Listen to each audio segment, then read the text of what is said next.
Now, let's talk about the sales process. The sales process needs to graft onto the customer journey and the 8 whys which you've already collected from the customer. It needs to be agile, it needs to be malleable, and it needs to graft onto the other elements which we've already discussed. The sales process also has 8 key steps in it. The first step is connecting with the prospect. This is generating likability and trust. There's a lot of different techniques that we use here, some of which we'll talk about in the more advanced sales training. The second step is qualifying, or what I call prospecting.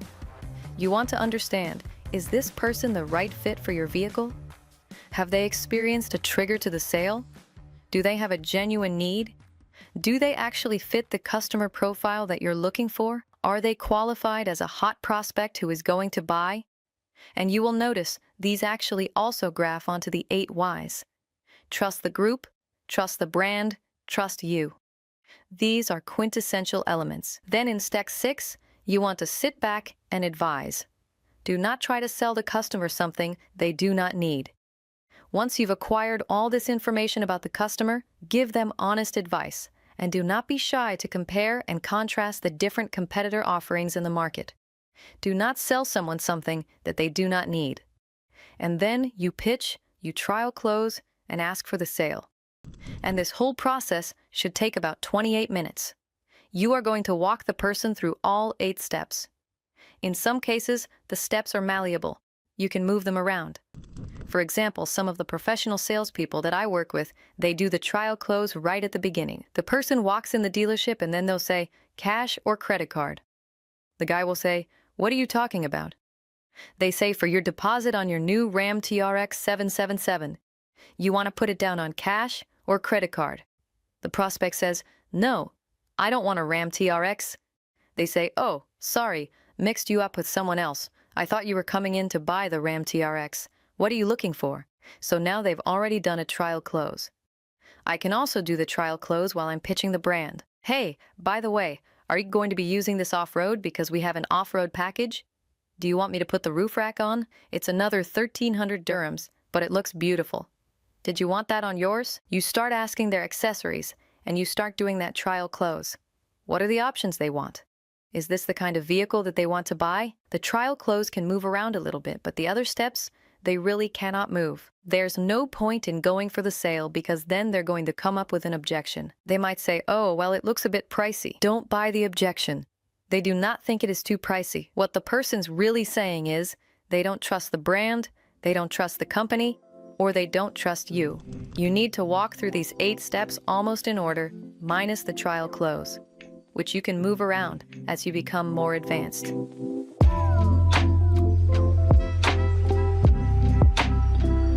Make sure you generate likability and trust right out of the get-go, and that's from showing genuine interest in them.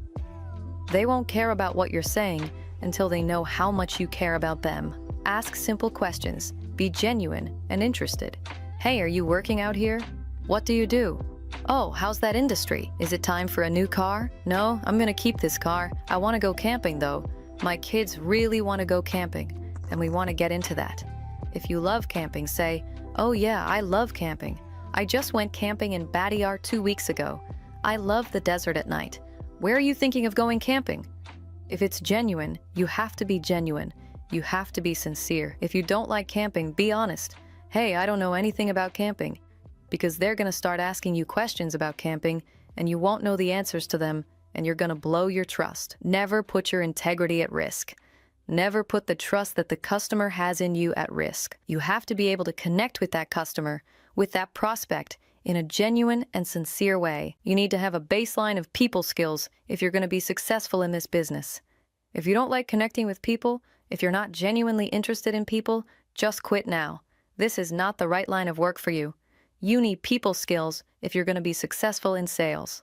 The second step is prospecting. This is important no matter what sales process you're in the first 120 seconds or maximum 2 minutes or 3 minutes that you're interacting with the person. Understand what is the reason you're looking for a car. Are they buying cash or finance?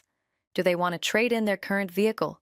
Ask them, do you want me to get our trading guy to look at it right now? I can get you a quote, and if you want, if the price is right, We can put that down on a new vehicle. We have some amazing models I'd love to show you. Do you want to do a trade-in? The prospect says, no, I'm actually buying a second vehicle for my spouse. Okay, how fast does she need it? Do you need the car today? Because I have some in stock, or you want to make a custom order? Our F&I guys are here right now. I have deep connections with the traffic authority for registry. I can get you out in a car in 3 hours. I actually could get the car delivered to your wife as a surprise by lunchtime tomorrow. You have to understand what their actual need is and then get them excited about solving it. You have to prospect them. We have visited so many dealerships, and the salespeople are not prospecting. What happens when you don't prospect correctly is you waste your time with a tire kicker. There are so many new and exciting models coming out. People are coming into dealerships just to see the cars. Don't waste your time with a tire kicker. Hi, welcome to the #1 dealership in the country. Nice car I saw you pull up. You want to trade that in? The prospect says, no, I just want to see your new 1,500 horsepower vehicle that was just released. Oh yeah, it's right over there. By the way, take my contact details and just give me a ring if you need anything. I'm happy to help you out.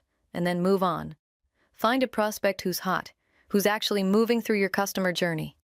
Prospecting is the key, because the #1 thing that separates successful veteran salespeople from unsuccessful rookies is how that sales professional manages their time. Good salespeople only invest time in hot prospects. They identify cold prospects fast and focus on where they will get their close. They don't waste their time with cold prospects. How many times have I gone into a dealership and the salesperson has given me a test drive? I have no intention of buying that vehicle. That person just wasted an hour with me. They should have been spending their time on the hot prospects. So prospecting is key to being successful in this business. This is one of the key things I want you to take away. Understand who your customer is, what their need is, and how hot they are in the buying cycle.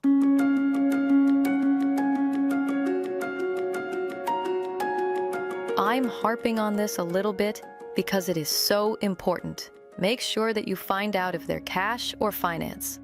Are they ready to start submitting the paperwork for financing? Is it time? Do they need the car right away?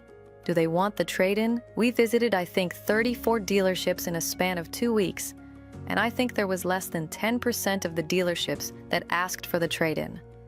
It's a great qualifying question. And finally, ask them, how quick do you need this vehicle? Do you need it right away, or are you okay to wait? Because some of our cool models are on back order. You have to wait 8 months.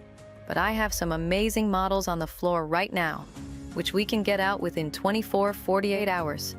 Is it urgent, or you're looking to get the vehicle down the road?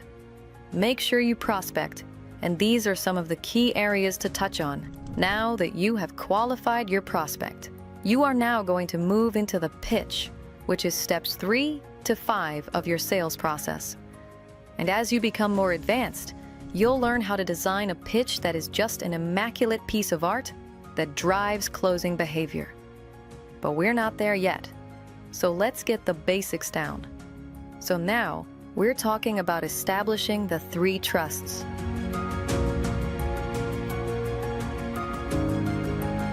The first thing that you want to pitch is not actually the car, because remember, trust stems from who the owners of the company are, and what kind of company do they run. Most of us work for amazing companies, and our business leaders are amazing people who are part of the business community here. Pitch the company. You can say things like, hey, we've been around for 50 years. We've been servicing this vehicle longer than most people have even been in this country. Let them know how much this organization has done for the community, and let them know how big your dealership network is. By the way, did you know that we have the most service centers? Did you know that our owners are on the Chamber of Commerce? Do you know that one of the members was actually a former minister? Do you know that these are some of the amazing things that my owners have done in the business community? We have been here since the beginning, almost since this country started. We are part of the fabric of the business community here. We are a company that you can trust, and we're not going anywhere. Whether there's a Gulf War, or there's a COVID crisis, or there's a financial crisis, we are here through thick and thin, and we're going to be here with you. And that's one of the things I love about this company. Your passion and love for the company needs to be transferred into the mind of your prospect. Pitching the company is an easy way to start to build trust with so many of the salespeople. In fact, all the salespeople that I have visited in the recent past all dropped the ball on this point. It's an easy giveaway to start moving towards a close. Pitch the company, build trust about the company before moving on to the next step in your sales process. Pitch the vehicle. It sounds fairly simple. You would be surprised how many salespeople just sit there like a bump on the log beside the customer and wait to field questions. The second that your customer is asking you questions, you're not doing your job. It's just like being in a restaurant. When you put your hand up in a restaurant and try to wave that waiter over, the waiter's not doing their job. When you go to a great restaurant, you don't say anything. Your glass is filled. The waiter's right over there to take the dessert order. They are on top of it. So when the person comes over, first, you've done your needs assessment. You know what's important to this individual. And then you say, hey, you're going to go camping. Let me show you the storage space in the back. Watch how these seats fold down. Walk through all of the various accoutrements, options, and all the bells and whistles that the vehicle has that are aligned to the actual need of the individual. When you look at their needs, make sure that the pitch is aligned to their needs. Your pitch should be slightly different for each customer depending on what their needs are. And you need to be passionate, underpinned by deep knowledge of the vehicle. And if it was me, I would start putting in my trial closes in here. And then you say to the person, by the way, do you want the sport package on here? Look, it comes with the fog lights and it looks really amazing. And the person says, yeah, actually I do want this. I do want the sport package. And you say, you know what? I have in stock 3. I have a red one and I have a black one. I have a white one. Which color do you prefer? You want the white one with the sport package. These are flying fast. Do you want to put the deposit down now and save this? Do you want to get this locked in before we lose it? Because the next shipment is going to be 3 months. As I start pitching it, I start asking the options. As they start to pick their options, I then relate that to what my stock is and how fast they can get a vehicle with the options that they want. And that is a trial close. This is a bit more of an advanced technique. In the basics, you should be pitching the vehicle aligned to their needs. And then once you get that part as a baseline, you then can start throwing a trial close in there. But make sure you pitch the vehicle with the love of the brand, because that love needs to transfer to the customer. If you're not excited about this brand, if you're not excited about the options that this brand has, then you should not be selling this vehicle. If you're not passionate and you're not excited about this vehicle, just resign. Go work for a company or go sell a vehicle that you are excited about. Get excited and transfer that excitement into the mind of your prospect. Pitch yourself does not mean go off on a monologue about your history and your background. You need to weave that seamlessly into the conversation. It means you need to build credibility for yourself, as the customer has to trust you and view you as an automotive expert. You will drop comments into your conversation very nonchalantly while speaking to your prospect, such as, you might say, while you are pitching a vehicle, hey, you know what? I've been selling cars for 8 years. All I do is I go to all the auto shows. I listen to all the auto reviews. And I can promise you, this is one of the top models they've ever made. 4th generation, the best engineering. I personally love this vehicle.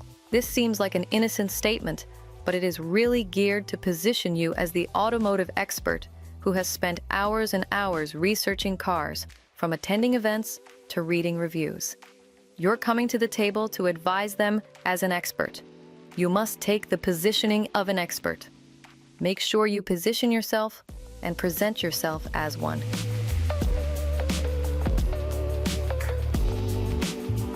We have now gone through the first 5 steps in the sales process, and here's where I want you to switch gears. In step 6, do not try to sell the vehicle. Be an advisor. Remember, you're the automotive expert. In step 6, start to give them real advice. Hey, you know what?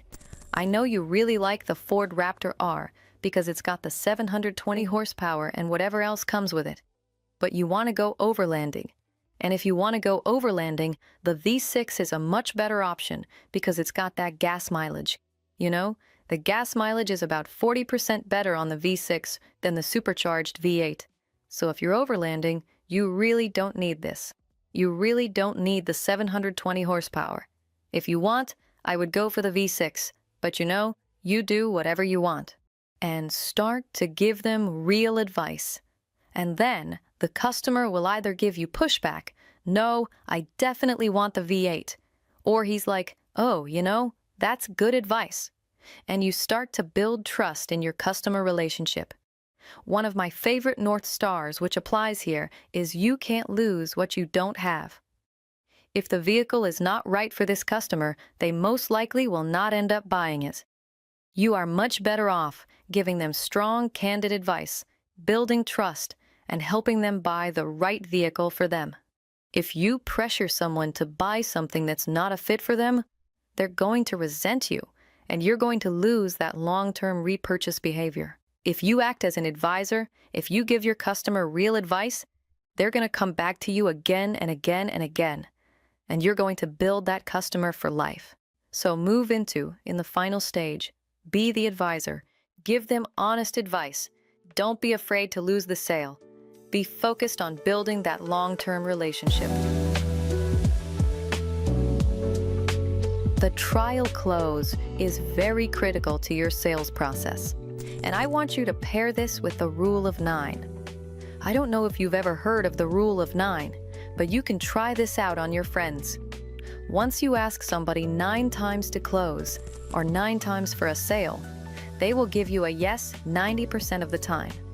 And when you ask someone the first time to buy something, they will usually say no 90% of the time. And as you move up, the first, second, third, fourth, fifth, sixth, the percentage increases. Children know the Rule of 9 innately. Somehow, they're born with knowing it. Why? Because they'll ask you, Daddy, can I have a candy? You say no. Daddy, can I have a candy? You say no. Daddy, can I have a candy? Guess what? By the 9th time, you're like, yes, just please take the candy. It's over. So they know that this works.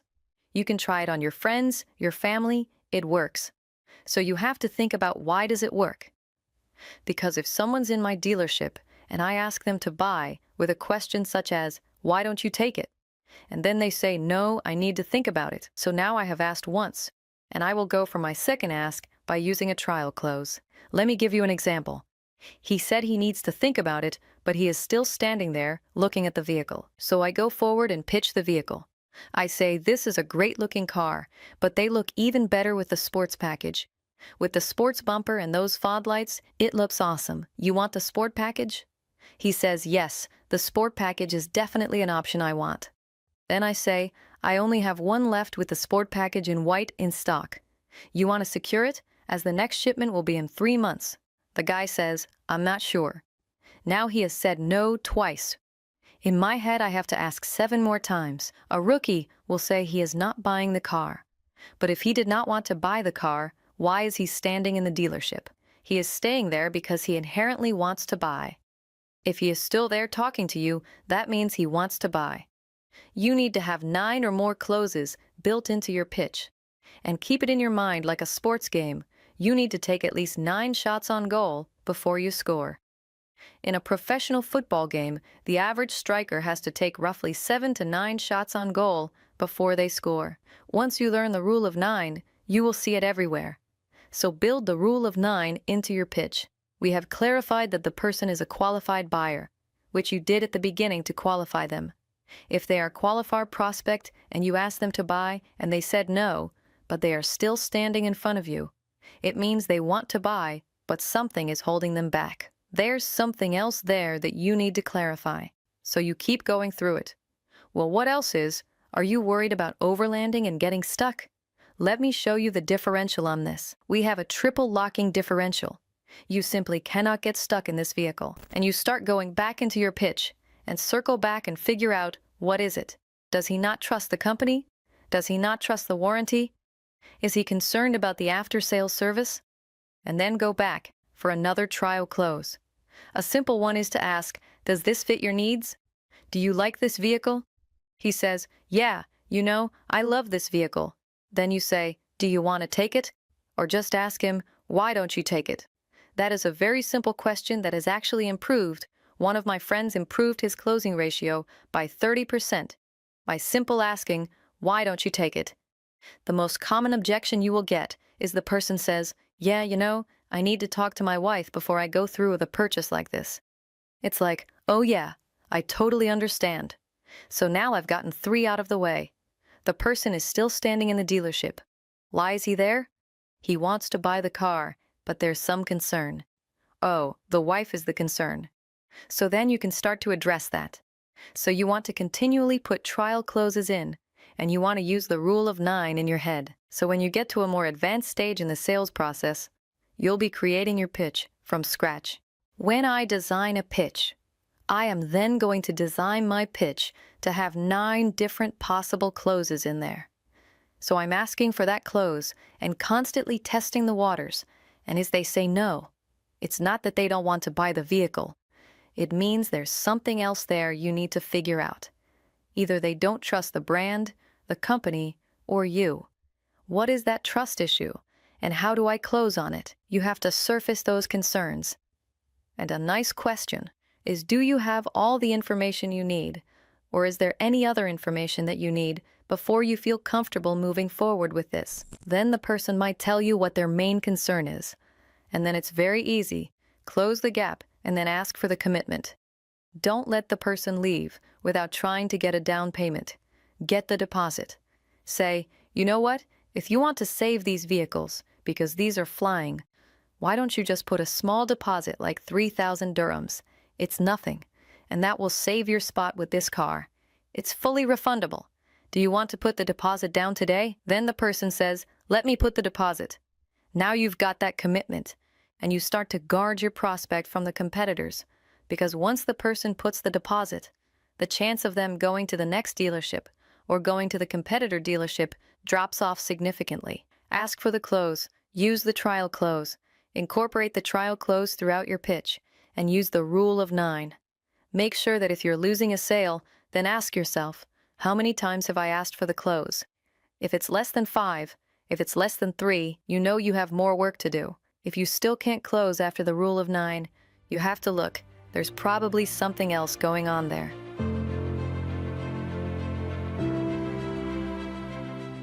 Closing, one of the most important parts of your sales process. If you're not a closer, you're not a sales professional.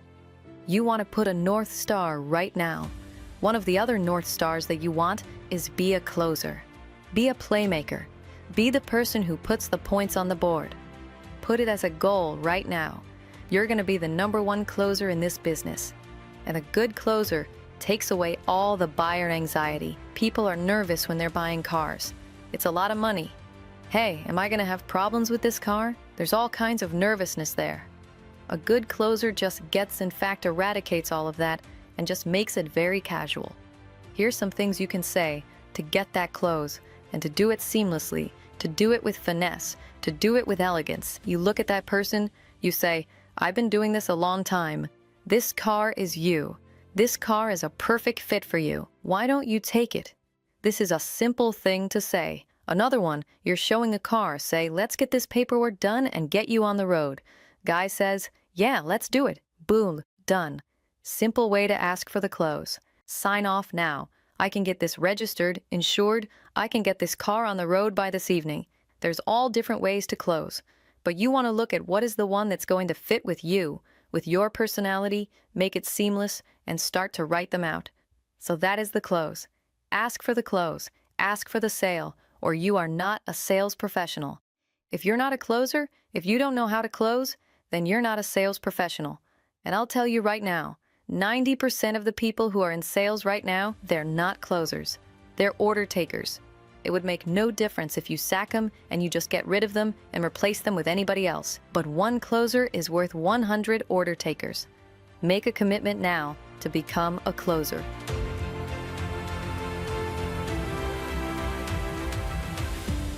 We are asking for the sale. We're going for the close. The most common objection you're going to get is, "Let me talk to my wife. Let me talk to my husband. I will come back to you." This is going to be your deal killer unless you know how to get over it. You're going to hear this time and time again. So how are we going to handle this objection? By this time, we're going to assume that you've already tried 3 or 4 closes, and the person now has been in the dealership for 30, 40 minutes. You have pitched them the vehicle and everything else, and they're still there. Keep in mind, the only reason the person is still there is because they want to buy. They're having some anxiety about the vehicle, the brand, the company, about you, whatever that objection is. It's 100% not that they need to talk to their husband or wife. If they wanted to talk to their husband and wife, they could pick up the phone and call them. It's another objection, and you're going to have to dig into it. So what we do here is, first of all, you need to put your prospect at ease. I am going to introduce you to one of the most powerful closes in the history of closes.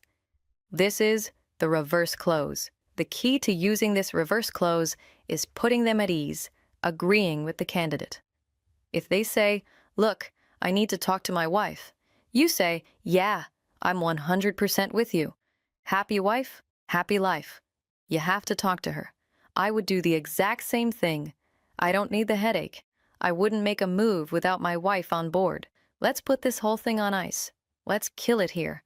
So you know I'm planning on being here in the Middle East for another 10 years. So come back and see me next year. Maybe we'll have another deal on during Ramadan. Customer then says, "Yeah, thanks for understanding." So now what I've done is I've killed the deal. I have told them, "Look, it's done. We're not doing this. We'll put it on ice. Come and see me next year." Now the sales defense is getting lowered.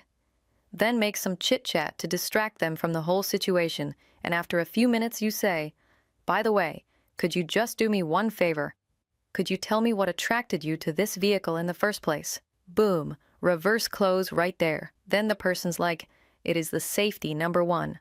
Number two, the headroom and the storage room in the car. Because I have 3 kids and I needed the 7-seater. This is 7-seater with a lot of storage room. And when we have the kids, even we have a dog as well, we need the extra space. We feel safer in a bigger vehicle." So it was the safety and the storage really driving me here. Now you have the prospect's hot buttons, and you go back in for the close, but first lean into the hot buttons. Tell them, "I've seen the reports. I've seen the safety reports myself. I was really surprised, actually. The SUV least likely to roll over is this one. The best on frontal collision, this one. The best on braking over 60 kilometers an hour, this vehicle." I was surprised, but yeah, the safety results are phenomenal. And the storage is crazy. I have a friend, he takes this thing camping, and he loads it up with so much equipment, it blows my mind how much storage there is in here.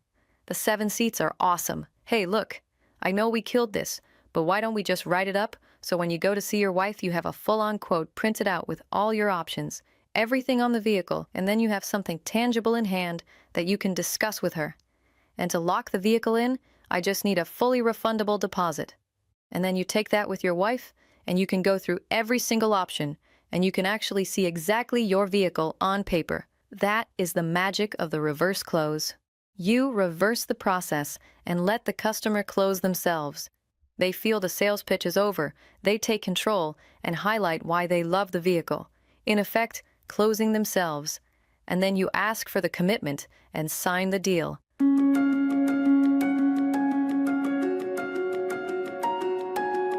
The 2 biggest mistakes I see is number 1, especially with rookie salespeople, is they don't ask for the close.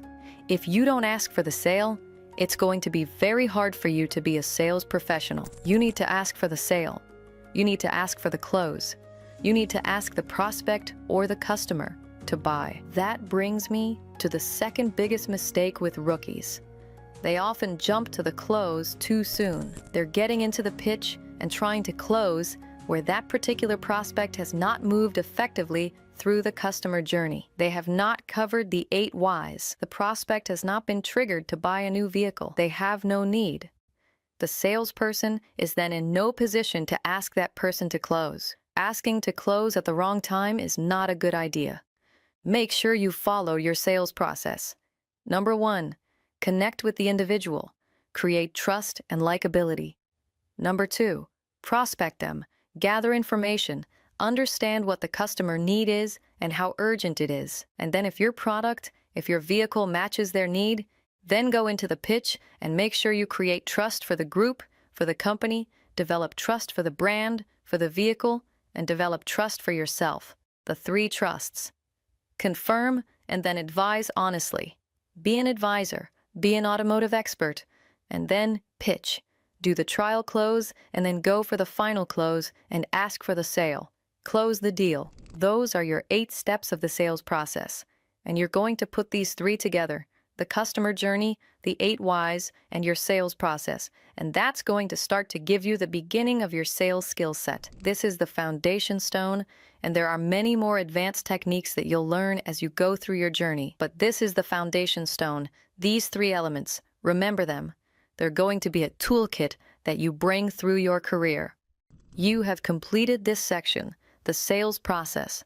To move forward in the course, you need to complete the corresponding test, and only then will you be allowed to take the next section.